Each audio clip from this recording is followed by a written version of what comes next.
ఈ హ్యాండ్స్ది ఇట్లా లోతు ఇంత బుగ్గ మనము బుగ్గ కోసం ఇక్కడ పెట్టుకున్నాం కదండి. బుగ్గల కోసం కొంచెం ఇక్కడ ఖర్చు పెట్టుకున్నా, ఇక్కడ లోతు అనమాట. ఇది ఫ్రంట్ పార్ట్ ఎలా కట్ చేయాలో చూద్దాం. మనకి క్రాస్ కన్నా చేసుకోవచ్చండి, ప్రిన్స్ కట్ చేసుకోవచ్చు, స్ట్రైట్ కట్, ఏదైనా మన ఇష్టం. అది కస్టమర్ ఏది చెప్తారో అది పెట్టుకోవాలన్నమాట మనం.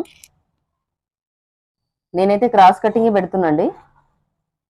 బ్యాక్ కట్ వర్క్ పెట్టుకున్నాం కదా, ఫ్రంట్ అయితే క్రాస్ కటింగే పెడుతున్నా. చాలా మంది క్రాస్ కటింగ్ ఇష్టపడతారు కదా, షేప్ అది బాగుంటది అనేసి, ఫిట్టింగ్ చాలా బాగుంటదని క్రాస్ కటింగ్ అన్నారు. క్రాస్ కటింగే పెడుతున్నాండి.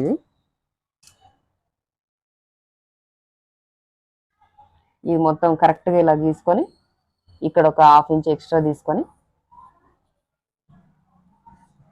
ఇది ఎగ్జాక్ట్ ఎలా ఉందో, ఎంత ఉందో అంత గీసేసుకోవాలన్నమాట. అయితే మనం బ్యాక్ 1 ఇంచ్ పెంచాం కదండి. ఇప్పుడు బ్యాక్ 1 ఇంచ్ పెంచినప్పుడు ఇది కూడా పెంచాలన్నమాట, ఫ్రంట్ కూడా పెంచాలి మనకి. అలా పెంచినప్పుడు ఇక్కడ 1/4 ఇంచ్ ఇట్లా లైన్ వేసుకోవాలండి. ఇది గీసుకోవాలి ఇట్లా. ఇక్కడ పట్టుకొని 1 ఇంచ్ పెంచమన్నారు కాబట్టి ఎగ్జాక్ట్ ఇక్కడ గుంజొద్దండి, ఎగ్జాక్ట్ ఇక్కడ తీసుకోవాలన్నమాట. ఇట్లా తీసుకున్నాక కొంచెం దీనికన్నా 1/2 ఇంచ్ కన్నా ఇంకో ఒక 1 ఇంచ్ పెంచేస్తే సరిపోతుంది. 1 ఇంచ్ ఇక్కడ మెయిన్ డాట్ దగ్గర 1 ఇంచ్ పెంచితే సరిపోతుంది మనకి, ఎందుకంటే సాగుతుంది కాబట్టి. అది 2 ఇంచెస్ పెంచినప్పుడు ఫ్రంట్ 1 ఇంచే పెంచుకోవాలి.